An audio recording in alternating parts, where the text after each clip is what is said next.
Okay, let's talk about the gut restoration part of the Remove protocol. You probably heard something about the idea of leaky gut and restoration of gut integrity.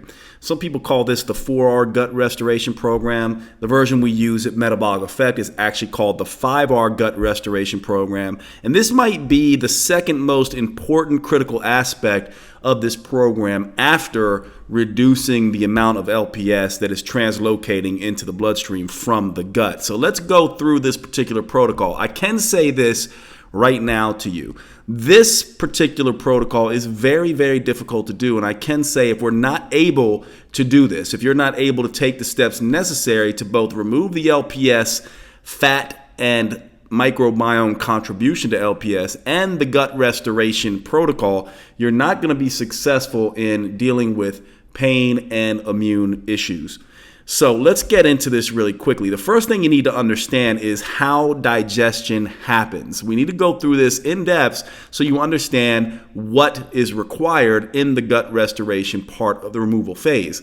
First of all, when we put food into our mouth and we chew, the digestive process begins because we have digestive enzymes, particular a enzyme called amylase that is in our saliva that mixes with our food and starts to digest starch. Now, when we swallow that food and it goes into the fundus or the fundus of the stomach, what begins to happen is the stomach will release hydrochloric acid. Now, some of the saliva triggers some of this. And so the degree to which you chew, the saliva can actually trigger some of this pH change, this acid change, this release of hydrochloric acid in the stomach. Now, hydrochloric acid breaks down bacteria and fungi in the food, so it breaks down any microbial products that could be infectious.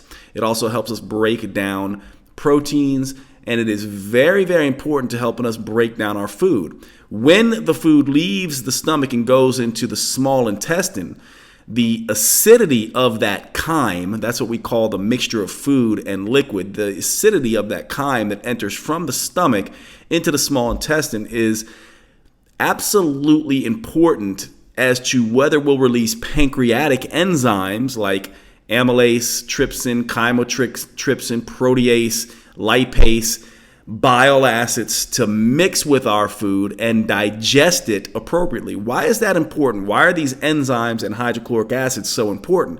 Because lower down in the small intestine, if there's undigested food, then what can happen is the bacteria can overgrow. So think about bacteria and fermentation. We want to give the bacteria, especially these bad bacteria that carry the LPS, we want to give them the least amount of benefit possible to overgrow. So we don't want to have undigested food particles in the lower intestine and colon. If we do that, there can potentially be issues. And so we really want to be very careful that we chew our food appropriately. We have the appropriate enzyme production so we can break down our food. Here again is the gut lining. Now think about this. You have small digested particles, these small food particles. Then you have these larger food particles. You can think about the small ones being sort of the food that we would have in our stomach if we had adequate enzyme production, and the large food particles if we ate our food very fast and did not have proper HCl and enzyme production. Add to that this sort of leaky gut situation. You can see how some of these small particles, even when these gap junctions are nice and tight as they are over on the left, the small particles can get through, but the big particles cannot. If you go into the center here, you see that the big particles and the small particles can perhaps slip through into the bloodstream. And when that happens, these big particles, these protein molecules, are seen by the immune system as an invader, just like a fungus or a bacteria or a virus, and that mounts an immune attack. Now, we're not exactly sure why this happens, but we do know that then often there is cross-reactivity, and this immune response can translate into inflammation into the joints and or get cross-immune reactivity into other areas of the body. If there's cross-reactivity with the myelin sheaths, you end up getting multiple sclerosis. With the thyroid, maybe Hashimoto's thyroiditis. With the joints, maybe rheumatoid arthritis. This particular mechanism may be the unifying mechanism for all autoimmune conditions and perhaps even pain conditions. And so we have to do everything we can to shore up this particular issue. So we use this 5R gut restoration protocol. First, we remove any allergenic or irritating foods, any of these adjuvants, any common allergens, and or any infections. This is where antibiotics and oregano oil can come in, and why you must use some of the testing we've talked about before. Then we want to replace our digestive capacity with hydrochloric acid and enzymes that we take in pill form.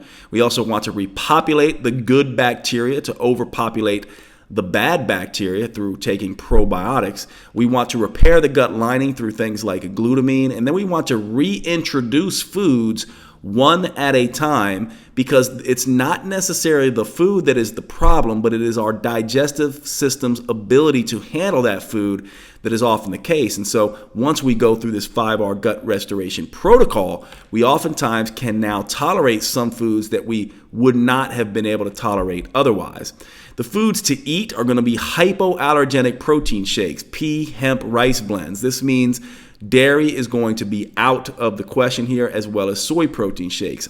Also, hypoallergenic starches, things like rice, quinoa, sweet potato, banana. Other things are going to be left out of here, like all grain products. Corn is a grain as well. All non-starchy vegetables except beans and legumes and nightshades. In other words, we want to take out beans and legumes and nightshades because of this adjuvant effect and some of these soapy saponins and lectins that can get into our digestive system and cause irritation and open up the gut lining. Nuts and seeds are all great except for peanuts. All lean and fatty meats are great, and all fruits are great unless there's any food that you already know you're sensitive to. Foods to avoid: hyperallergenic protein shakes, whey, casein, egg, soy. Hyperallergenic starches, all grains except for rice, especially corn and wheat, are to be avoided. Nightshades are to be avoided. This is going to be tomato, white potato, all peppers and eggplant, peanuts, legumes and beans, soy, and eggs and dairy. These are all the foods that we're going to want to avoid for the time being. And then, after we've been on this protocol for 4 to 8 weeks, most importantly, really, after the symptoms have improved or dissipated, we're going to challenge one food at a time. But we're going to make sure we do that by challenging one food at a time. For example, pizza has an adjuvant, tomato, also has 2 highly allergic foods for many people, wheat and dairy. And so we would not want to challenge pizza. We want to challenge one food at a time, maybe tomatoes by themselves.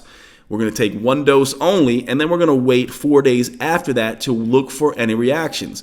Do we get pain in our joints? Do we feel muscle aches? Do we get allergic rhinitis? Do we get illness? Do we have anything that happens that we can basically point our finger and say that challenge of that food is the reason? Why do we wait 4 days? Because with these types of reactions, it can take up to 4 days for the immune system to respond. If there is no reaction after 4 days, we add the food back and challenge the next one. If there is a reaction, we eliminate that food for good. So hopefully that makes sense to you in terms of how this works.